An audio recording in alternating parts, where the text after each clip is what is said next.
closer I got to the light, I began to discern different figures, different people, and I distinctly heard my grandmother call me. And I immediately went to her, and it felt great. Nobody says you're dying, that you're just allowed to sort of become aware of things. And I wasn't even bothered about what I'd left behind. Absolutely, that's the moment my life changed. That is the moment my life changed.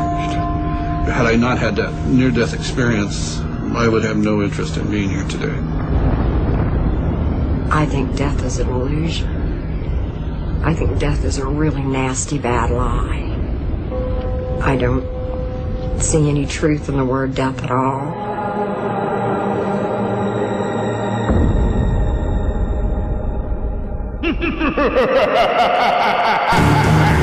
Broadcasting live from the dark and cold dungeons deep beneath the KLAV studios in Las Vegas, Nevada. Prepare yourselves to be taken away into another dimension as we now have control over your thoughts, fears, and perspective of the unexplained world you dare not speak of. With your hosts, Lindsay Knight and Michael Knight. Ladies and gentlemen, we now open the gates to the paranormal and beyond.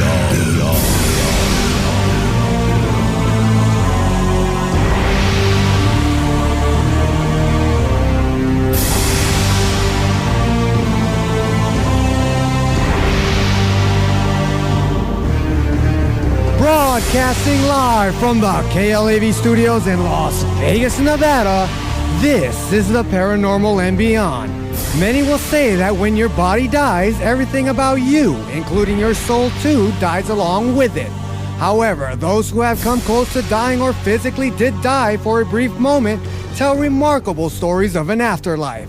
In many cases, these people who have suffered an NDE have come back with miraculous abilities that defy mainstream medical science. In a moment, gifted clairvoyant, medium, empath, remote viewer, and near-deather, Michael Ann will be joining us on the program to share her remarkable story of an afterlife and the hereafter when we return right here on the Talk of Las Vegas, KLAV 1230 AM.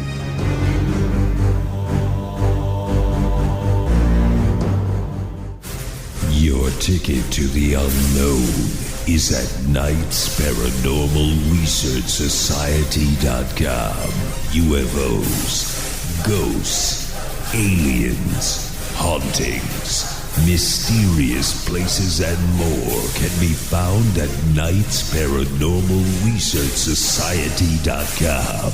Knights with a K, ParanormalResearchSociety.com. Based out of Las Vegas, Nevada, Knights Paranormal Research Society is owned and operated by the renowned brother and sister team of Michael and Lindsay Knight. Seeing is believing. And at KnightsParanormalResearchSociety.com, you're going to believe.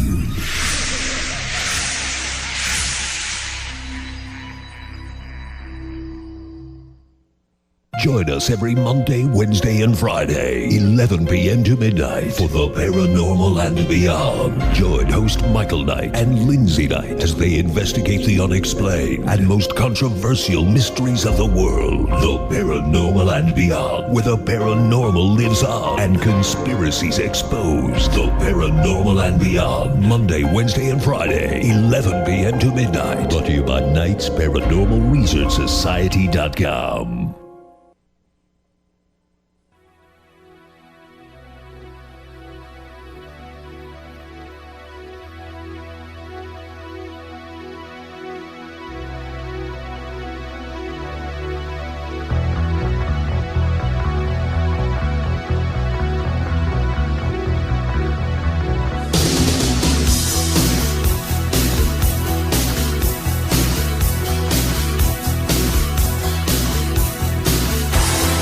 This is the Paranormal and Beyond, and it's your show.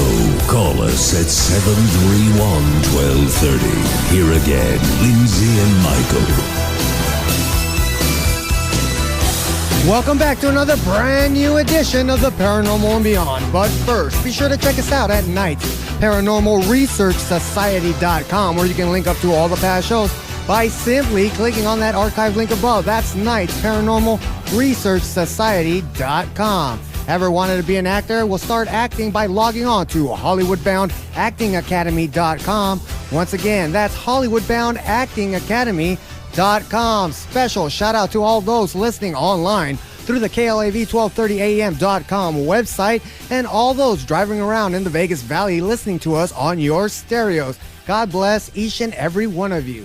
I'm Michael Knight. Alongside of me is Lindsay Knight, your radio truth speakers and vigilantes as we cruise the airwaves, speaking the truth and things that people don't want to talk about. How are you doing, Lindsay?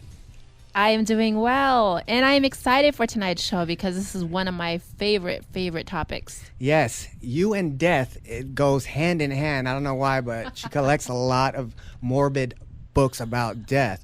But anyways, we have a great show. In a moment, Michael Ann will be joining us to talk about near-death experience and also her abilities. But first, let's break into the news. Topping the news for the Paranormal and Beyond this Monday, October 21st. For those of you out there who are looking to purchase, rent, or are already living in your home and are curious of knowing if someone has died there or if it could be haunted, well, look no further. Think you're witnessing paranormal activity at home? Forget ghost hunters. There's a new website for that. Homeowners or renters can now get answers at diedinhouse.com. That's right, diedinhouse.com. which for $11.99 will tell you if anyone has died in the house. The site, a sort of Carfax meets Afterlife history report, scours multiple sources to determine if anyone has departed this life in your home. Website's founder, Roy Condry, said that most states do not require home sellers or real estate agents to disclose a death there. Realtor.com's 2013 haunted housing report found that 26% of the 1,400 people surveyed indicated that they would consider buying a haunted house. Again, that website is diedinhouse.com. A growing and popular trend, both in China and Taiwan, has found its way to the City of Industry in Southern California. The Magic Restroom Cafe is the latest addition in dining to be added to the restaurant scene. What may seem quite morbid and maybe even downright bizarre, the eatery is modeled exactly like a restroom. Complete with toilet seats, shower heads, tile details, and wall-lining urinals. Even the replicated little toilet bowls that hold the entrees. The Magic Restroom Cafe just had its soft opening October 12th to a limited few, but will be open to the public at any time. So if you're looking to try something new, head down to the Southern California City of Industry and please call me or Mike and tell us what was the experience. Reporting the news for the Paranormal and Beyond, this is Lindsay Knight. Oh, wow. You know, I could just skip that whole restaurant and just take a TV dinner straight to the throne. I am looking at my engineer's bathroom. face, Ryan, and I don't know. He's like, what's going on with this world? Well, let's get into the main topic of our show. Since the age of 4, our special guest, Michael Ann, has been seeing spirits as well as seeing images, much like that of Daniel and Joseph of the Bible. She is an Indigo, born with violet eyes, through much to the dismay of her parents, turned colors later. Michael Ann has many gifts, but her main focus is more on remote viewing, which, as I would suggest, going into remote places to see things which can include the subconscious, similar to a dreamlike state. Michael has also had precognitive dreams about national events such as the Oklahoma City bombing and 9/11. In August of 2011, Michael Ann had a near-death experience which heightened her gifts and changed her outlook throughout life today. She believes, like Carl Jung, that we are all connected. The Paranormal and Beyond would like to welcome to the program Michael Ann. How you doing? Yeah. How you doing? I'm doing good. How you doing? I'm good. Michael, it's a pleasure to have you on the program. This is really exciting for me because this is one of my favorite topics. I'm really curious when it comes to anything that has to do with afterlife, and near-death experiences. And of course, you have a lot of experience behind that. So please share with us. Unfortunately, but fortunately. Yes. Michael, how did this all transpire as far as before your near-death experience, but your gifts? Was this when you were a kid, it evolved? Yeah, what it was is very interesting. I'm actually a twin. I have a twin brother, and I remember we were in our bunk beds, and this big glow of light came into our room, and I wanted to go into it, but my brother pulled me away from it. And when I was 4, I started relating to adults more. I told my mom I wasn't from here. I think, to me that ball of light was, they wanted me to go home. Just a lot of interesting things. And at that time, when I was 4, I was wise beyond my years. I was empathic. I was a little warrior child, because they didn't know they had nothing like we have now back in the day. So, my growing up with these abilities led to being, put on antidepressants at the age of 8. I was on Ritalin and all these other drugs because of them just not knowing what I could do. So, my mom's idea was with drugs, but that's how it began when I was 4, was that ball of light. Was throughout growing up as an adolescent, did you see anything, I'll say, malevolent to scare you, basically? Yes. Not before, but I remember looking around, I was actually obsessed with death for whatever reason. I just liked old things and the haunted houses. So I went, my friends and I were into this old haunted house, as you call them. We're not sure it's haunted or not. But I remember going in and getting really sick to my stomach and getting pushed.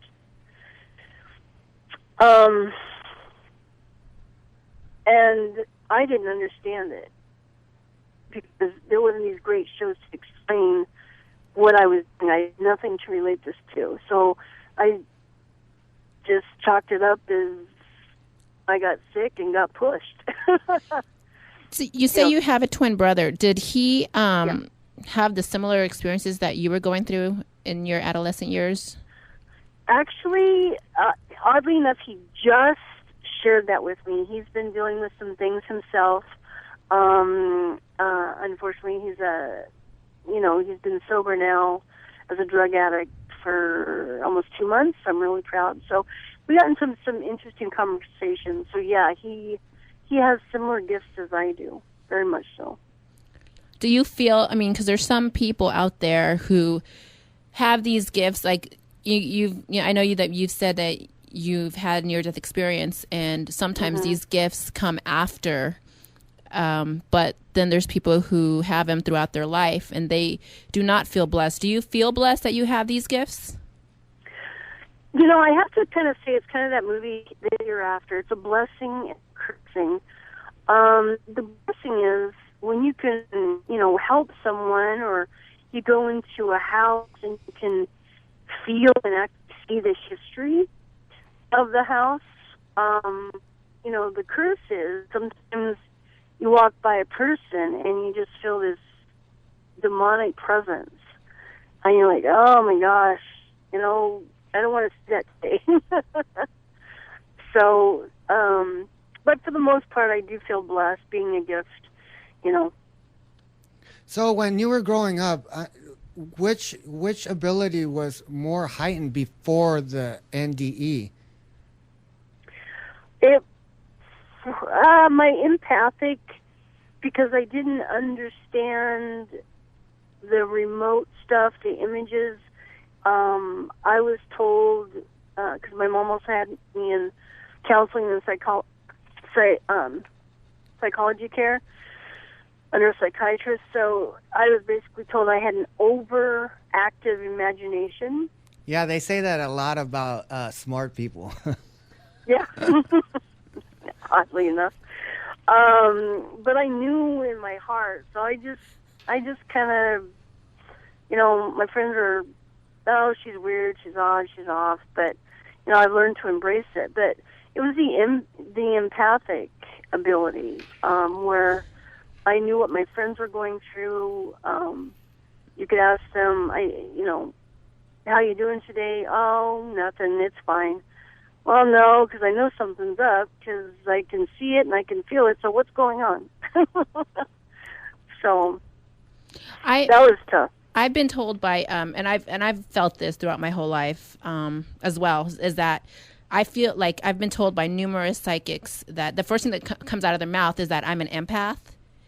And and I feel like, and you know, and they explain to me what is an empath, and I'm like, my God, that's exactly how I am, or how I feel, because I feel like I feel a lot of sadness for other people, and there's like sometimes there's like no reason why, and then it's like I just know, or I can see that there's something wrong, and I feel, and it's like when you're standing next to somebody, and you know there's other people that are also standing there, and somebody's going through a problem, and they're like, oh, I understand what you're going through, but you really understand what they're feeling. Like it's like you actually know what they're feeling inside, even though other people will be like, oh, I know, you know, and it's like with you, it's like you really know what they're going through, and you can't explain it. No, you can't, and it's very overwhelming, especially as a young adult, a young child, because, you know, the parents don't understand, and, you know, when I was that age, we had no outlets like they have now, so thank you for all those that are helping the psychic kids. But, you know, when you come home from, you know, I was in junior high school, I'd come home sad or angry so much, and it was, well, you're just so emotional, and now you're depressed. Here's a pill. But I've learned, you know, now that I need to, when I get overwhelmed with sadness, I look around and I'm like, okay, what do I have? Do I have a reason to be this sad? And more often than not, no. You know, 99.9% of the time, it's someone else I'm picking up on. See, that brings me to my next question, Michael. And when was a definitive moment that you knew it was a gift and that you weren't psycho? Wow. Oddly enough, it was in my, maybe early or late 20s, around there. I remember I was working as an ER tech in an emergency room in Colorado, and I just got this vivid image of my sister being hit by a car, and I just called her up. I said, "Just be careful today, because I see you getting hit by a car." And she brushed it off as, "Oh, you're just weird. Nothing's gonna happen." I'm like, "Okay, but I'm pretty sure, you know." It's like, but I hope not, because you never know. People can change their fate on a daily basis. Well, it turned out I was upstairs doing something for another department, and my sister called me from the ER, and she had, it was in a parking lot, and what had happened is she was getting ready to get in the car, and another car backed into the door and smashed her leg between the car doors. So she still ended up getting hit. Yeah, so she was actually hit by a car, but not, you know, what she was thinking is a full-on, you know, pedestrian versus car type hit. Yeah, not like the worst you would think, you know. When it comes to mine, somebody getting hit by a car, you're thinking full-on, you know, over the windshield type of thing. Is this right? And that's. Go ahead, Lucy. I'm sorry. Is it stronger, like because you have? I mean, I'm guessing you have really strong intuition. Is it a lot? Is it really strong when it comes to your family members versus people on the outside? Sometimes. There are people that I'm actually closer with on the outside too than my family. But I do know when my family is hurt, or I've always had this knowledge. I'd get dreams and like speak to them a week before they were going to pass. All right. Talking about your dreams, you also have precognitive dreams, because I have those. And at first, to me, when I have something like that, to this day, I think it's a gift, but yet it's a curse more than anything, because I dream of the most tragic stuff that actually comes to fruition in a couple weeks, and there's nothing I can do about it to stop it. Like you said, when your sister got hit, it's going to happen anyways. So I'm kind of stumped when you have people that would predict, like these so-called psychics will tell you your future, but yeah, when it comes to precognitive dreams, it's more stronger, but it's always tragic. You never see the good stuff. Did the dreams come after the NDE, or was that already in you before that? That was already there. Yep. Okay, let's fast forward now to August 2010, when you had your near-death experience. What actually culminated to have you cross over for a minute? To make a long story short, I was Facebooking, had chest pains. I didn't want to go because I had been there tons and tons of times before. They kept on saying it was anxiety. But my sister insisted, let's just go get it checked out. I'm like, okay. Well, turns out that I wasn't having a heart attack per se, but I did go to the cath lab, and it was 100% blockage. But what happened before that, with all these issues that I'd had, them diagnosing me with anxiety, I told the doctor, I said, if you let me leave, I will be dead in 2 days. That's how sure I was I was going to die. And so when they got the cath lab and said, you need emergency surgery, like, if we don't do it now, you're going to be dead in 2 hours. Like, okay. So they do the surgery, get me into ICU. In ICU, I actually had a heart attack and a blood clot. So the first graft failed.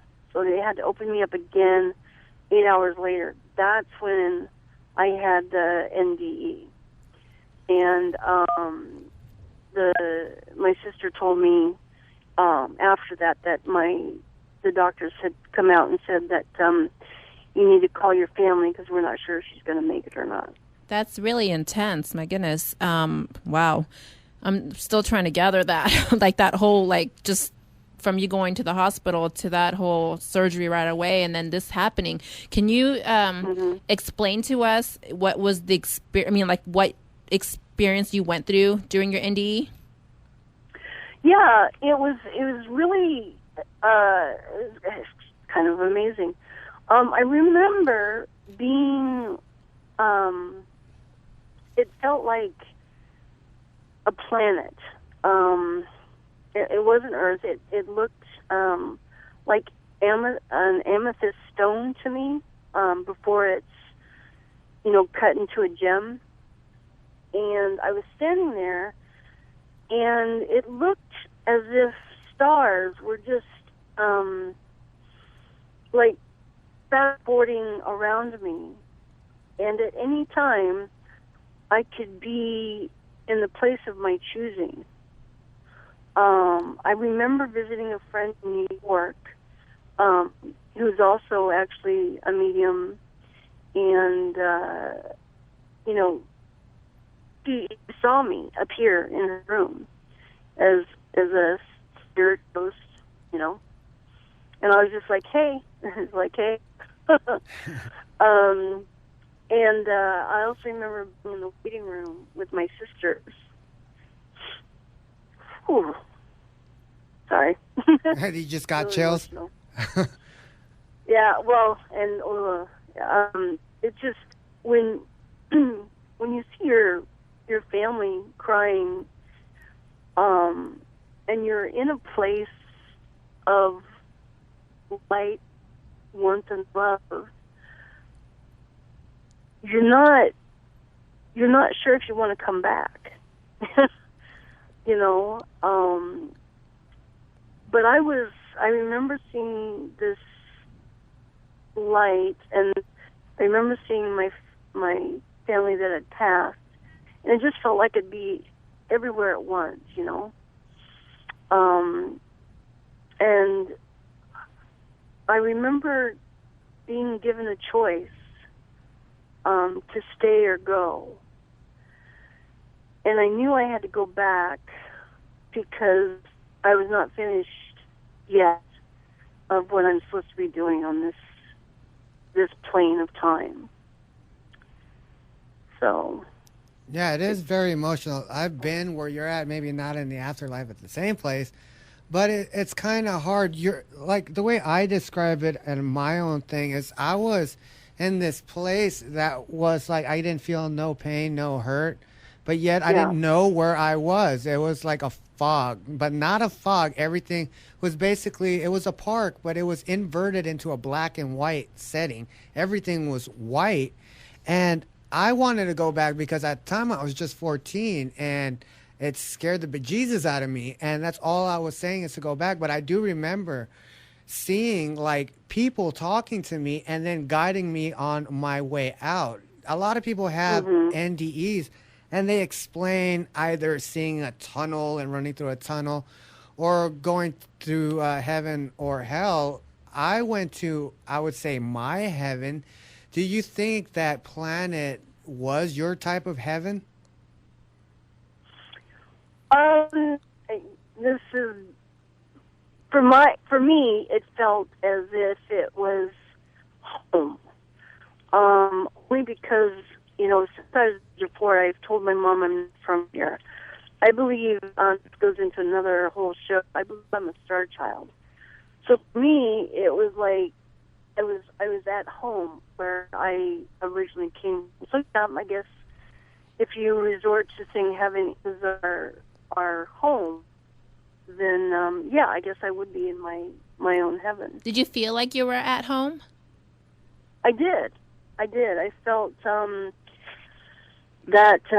and some things happened after the near-death experience as well to validate that. I remember seeing my biological father, who I knew ascended, and he helped me at that time, and also helped me back to carry on my time here on Earth. All right, Michael, and we're going to take a quick break. When we come back, we will talk about now the living after your near-death experience and your abilities, and go more into remote viewing when we return right here on the Talk of Las Vegas, KLAV 1230 AM. You're listening to the Paranormal and Beyond. Join us at 731-1230. Lindsay and Michael return after these brief messages. Join us every Monday, Wednesday, and Friday, 11 p.m. to midnight for the Paranormal and Beyond. Join host Michael Knight and Lindsay Knight as they investigate the unexplained and most controversial mysteries of the world. The Paranormal and Beyond, where the paranormal lives on and conspiracies exposed. The Paranormal and Beyond, Monday, Wednesday, and Friday, 11 p.m. to midnight. Brought to you by Knight's Paranormal Research Society.com. Your ticket to the unknown is at Knight's Paranormal Research Society.com. UFOs, ghosts, aliens, hauntings, mysterious places, and more can be found at Knight's Paranormal Research Society.com. Knights with a K, Paranormal Research Society.com. Based out of Las Vegas, Nevada, Knights Paranormal Research Society is owned and operated by the renowned brother and sister team of Michael and Lindsay Knight. Seeing is believing. And at Knight's Paranormal Research Society.com, you're going to believe.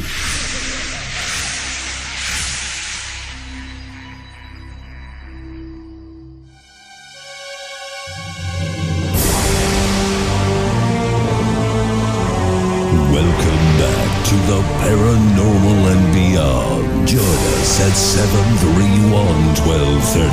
Here again, Lindsay and Michael. Welcome back to the Paranormal and Beyond. If you're just tuning in, we are talking with our special guest, Michael Ann. But remember to check us out at KnightsParanormalResearchSociety.com. All the past shows are there, so log on and check them out. Michael, are you still with us? I am Michael. Good thing Lindsay's not named Michael, because then we'd have an issue, right? And then it would be a very paranormal show, right? I'd be so confused. Well, I got to ask you this, because I asked this of all my NDE guests. Are you afraid of death now? No, not at all. Okay, after your near-death experience, how did the outlook of your life change, how you look through your eyes now? Is it very different? I do. I live for today. I live for the moment, because I never know what's going to happen or you know, who I may lose in life. And I usually have a saying, like, if I'm out just at the beach or having fun, it's like I always tell my nephews, I'm like, this is the best day ever. And they're like, Auntie, you always say that. I'm like, well, today is the best day ever. Because you never know what tomorrow may bring. Absolutely. Do you feel that, well, growing up your whole life, I know you feel like you were different from other people. Do you, yeah. Did you have a lot of people that were like close to you? I mean, like, do you know what I'm talking about? Like that were always hovering towards you, like were sticking to you for some apparent reason, like you were the mother hen for some reason. Or did they think of you like somebody who was strange? No, I have one good friend, and she just chalked it up as, you're my friend, and I'll accept you no matter what. But I did have a lot of friends. I was the go-to girl to talk to, or that they could confide, and I'd always give good advice. I was popular. Not popular like a head cheerleader would be. If that makes sense. Yes. Which, after the near-death experience, your abilities got heightened. Was it all of them all together? Did you also pick up any new abilities coming back from death? I do think I did. Let's tackle the heightened ones. The heightened one would have been the remote viewing. Remote viewing, a lot of people are like, I could go right now and remote view into Podunk, USA and see what's going on in Podunk, USA. That's a type of remote viewing. And what I do more than not is I pick up people's vibrations and all that good stuff, and can see images around them. For instance, if I saw a ship on an ocean of black water, it's like your ship is coming in. In other words, your dreams are starting to come to fruition, but you have a lot of trouble and anger around that journey. So you might want to see who's supporting you and whatnot. Are these things like you have to decipher like a dream? You know how you have those vivid, lucid dreams? And you don't get all the answers, but you do get symbolism, and you have to decipher them. And then all the puzzle pieces come together into a story. Is that what happens? That's exactly what happens. I get them. I'll get the beginning of the story, the middle of the story, and the end of the story. And by the time I put it all together, it looks like a movie dream sequence. And people are like, wow, that actually makes sense now. Like, how do you know that? Like, yeah, exactly. And you're like, well, I don't. It's a gift that's given to me. And unfortunately, with that gift, Carl Jung I turn to a lot. I'm not a Jungian, which is basically you have a lot of knowledge of the Jungian symbols as they relate to dreams and archetypes and things like that. So I have a friend that I go to oftentimes to try and learn, and I also will, look it up online, read books a lot. Hopefully, I'm praying that next year I can start my master's in that realm of psychology. So, but it's a lot of work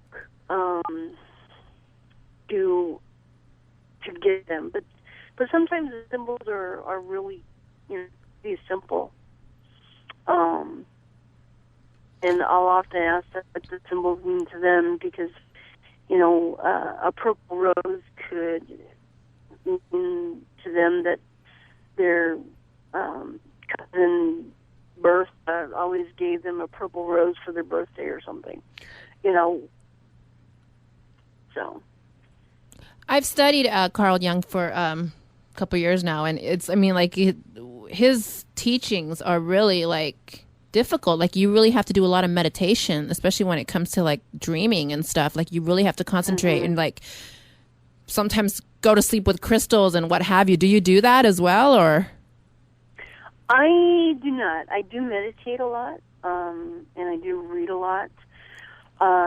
Sometimes with my other abilities, I'll also hear the interpretation as well from I call him my Eddie was one of my spirit guides, my dad. And sometimes people's loved ones will come through and help in that realm as well. I have to ask you this, Michael, as well. I had, after my... You have to, Michael? No, it's kidding. Well, after my near-death experience, throughout the years, there's been 2 times that I have returned to the place I was at on the physical death level, and I knew exactly in my dream where I was at, and it scared me. Did you ever return to that planet you were at in a lucid dream? I have 3 times. Isn't that scary? You're like, oh no. Yeah, it is. I think for me, part of the one of the abilities that I picked up my near death was channeling and astral projection. Those gifts seem to have come into play. So it just is. That is so cool that you said that, because those 3 times. Wow, I hadn't. I'm so sorry. I have to ask you this as well. I have to ask you this. Those 3 times, those 3 times that you've come back, have you gotten any clues, perhaps, as exactly what that planet is or what it means to you? I really do believe it's my home. It's where I call them,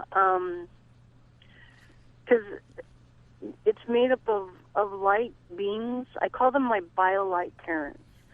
I know this is so beyond, right? You're on the right. I was going to say, you're on the right show for that. Yeah, don't worry about it. You can go way beyond. Go as beyond as you want. That girl, Michael, golly, she's a weird one out there. Not on this show. You fit right in. I know, right?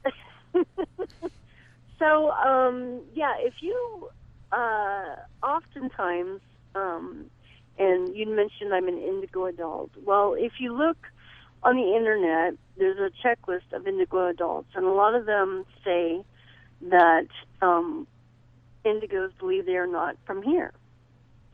Well, I've met other indigos. I call them sisters, actually, and one in particular who's also a medium psychic, Michelle Manny, who works out of Colorado. When I first met her, I was like, I know you. Of course I couldn't have known her, but and then it just kind of, I'm like, you're from my home. And I pointed up. She's like, yes, we know each other. Is indigo people, is that like star beings? Yeah. Wow, I might be an indigo. Hmm. Especially in a lot of indigos too, like the color purple. Yeah. They wear a lot of purples, a lot lavenders, all in that realm. They always seem to have something purple on their person as well. Does that symbolize something, or just with the whole indigo thing, purple is the color? Purple also symbolizes metaphysical. It's your third eye, your third chakra eye, which is on the metaphysical plane, where you can see beyond, like for your precognitive and intuition. Yes. You should look that up, indigo adults, when you... I was just looking it up right now. Yeah. It's also on my website, too. So, do you speak to, like, you're a clairvoyant. Are you a clairvoyant medium? So do you speak to anyone on the other side, or is it just like your spirit guides? No, my people come true. Not as strong as somebody who actually, like, certain people on certain television shows just run up and like, hi, I'm your dead like John Edwards sister is wanting to come over and visit. Yeah, that kind of like that. I don't get them that way, but I do. Oftentimes their mothers or aunts or uncles will come through. I can also smell as well. So I have audio, smell, sometimes even touch.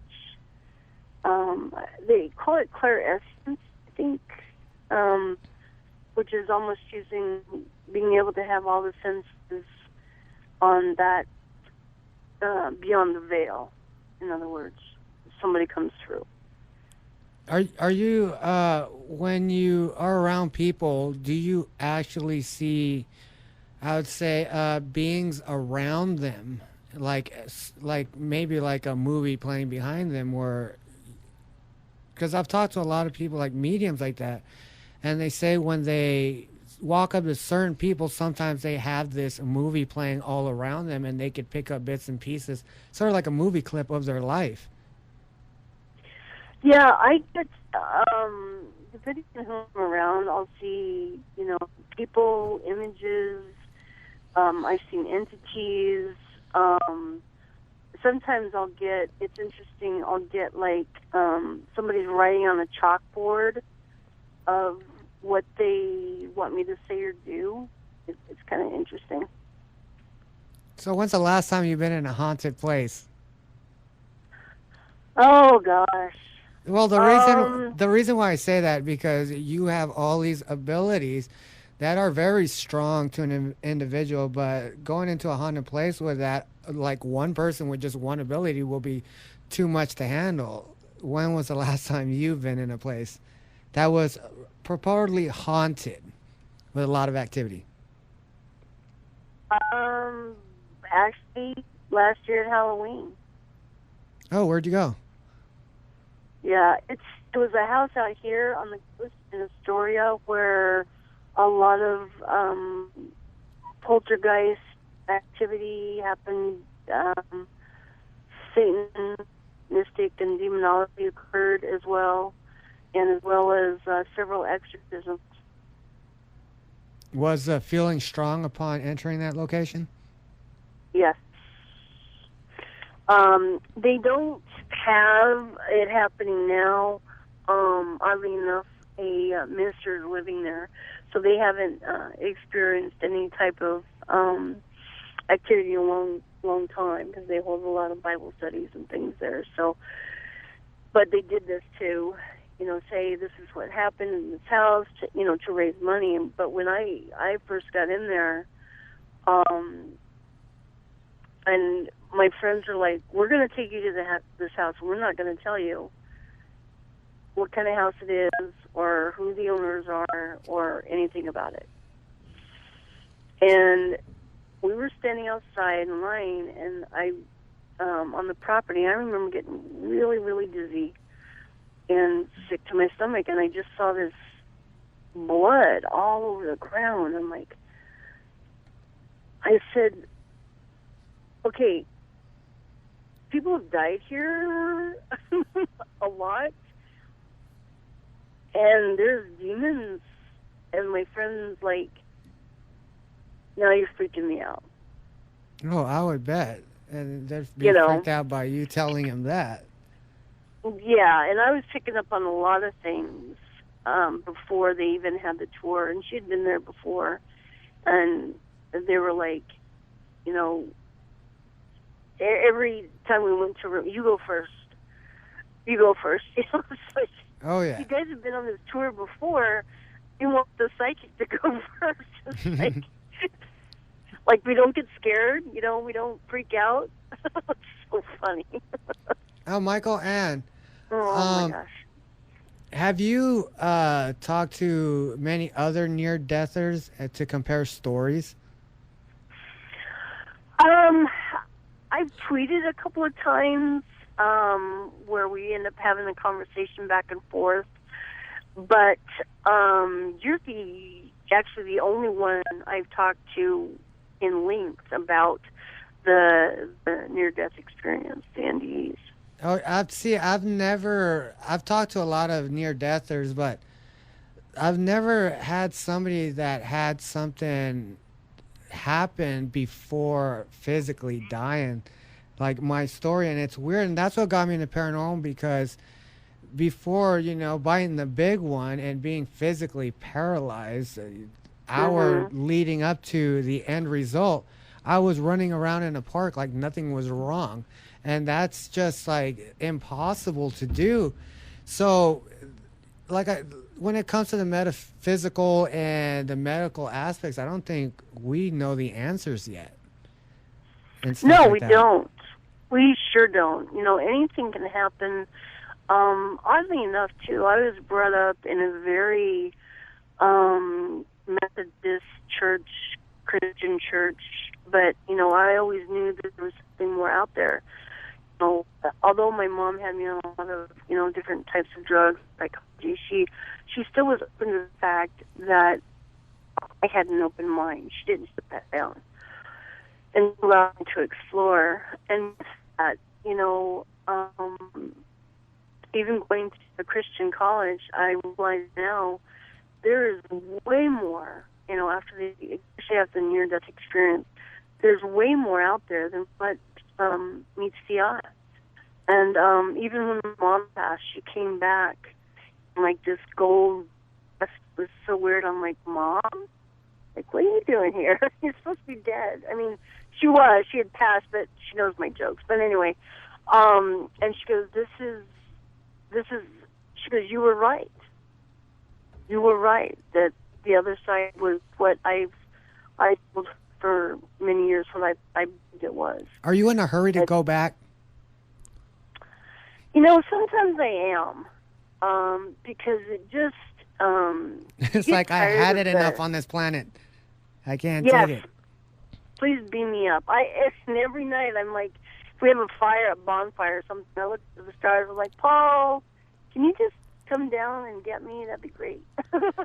How's your outlook? You were talking about religion. Are you very spiritual in a sense when it comes to the religion of today? No. Because I'm from, oddly enough, I used to believe, and I still believe there's a God, Holy Spirit, Trinity, angels, all that good stuff. I've seen the angels and such. But now I also believe in the goddess as well. You know, a parental type. Gods. But then pardon? Gods. Like, yeah, God. More than one. Right. But not like the God of houses, the God of, you know, there's actually God of football and baseball. We won't get into that. But, joke. Bad one, but whatever. Okay, so, yeah, you know, and coming from a Christian background, you know, I'm pretty sure my aunt and uncle are just like, oh, no, you're going to hell. Oh, H-E double toothpicks in a handbasket, you know? And it just amazed me after the near-death experience how I felt more spiritual in the sense I felt more connected to the energy, the light being that I believe we're all from. So I believe we all are connected in some way. And I pray, I do. And it's heartfelt. And if somebody's like, well, I don't believe in God, I'm like, okay, well, it's going to be a big surprise for you. But I often tell people, how do you know, I mean, if you think about it, we call them God or Goddess, but how do we know that that name wasn't mistranslated? As far as we know, it could be in the beginning Bob created. Maybe somebody had a hard of hearing and it's supposed to be Bob and not God. Bob. That would be mind-blowing. Do you believe in Bob? I'm just putting it out there, not to, side everybody against God. I do believe in God, but I'm just saying, I've never, even as a child, I'm like, but how did God get his name? Who named him? What do you think of, because, everybody has different religions and different beliefs. And for a certain person who says, and I don't believe in God, but I do believe in this, and this is how we were created, and this is my belief. What is your take on that? I know you've been to the other side. Mm-hmm. I mean, as long as they have a belief that there is something waiting for them, because they cannot have deniability now with all the advent of the spirit box, the laser stuff that's out there. There's proof that there is quote life after death on different planes, whatever planes those may be. But I tell people, it's like, as long as you don't believe in killing animals and people that will give you power, then I'm okay with you. Amen. Well, Michael Ann, give us your website where people can reach you. Yeah, you can reach me at www. Let me turn on this. Oh. You are a very energetic woman. Yeah, wait till oddly enough, anyways, it's basically just type in Michael and Co. That's MichaelAnco.wix.com/Purple Windows. And you can also follow me at Purple Windows on Twitter as well. All righty. I love your insights, and talking to another near-deather, I feel a little bit more complete in life. Thank you for being on Michael, the program. Thank you. Oh, thank you, Lindsay. Michael, hope to hear from you again soon. All right, join us Wednesday as we have Leonard Orich on the program again, talking about his movie, NWO, Biblical Prophecies and Secret Societies. One interesting guy with interesting outlook on how the New World Order and the Illuminati is ready to take over the world. Everybody out there, stay safe, and we'll see you back here Wednesday. Good night.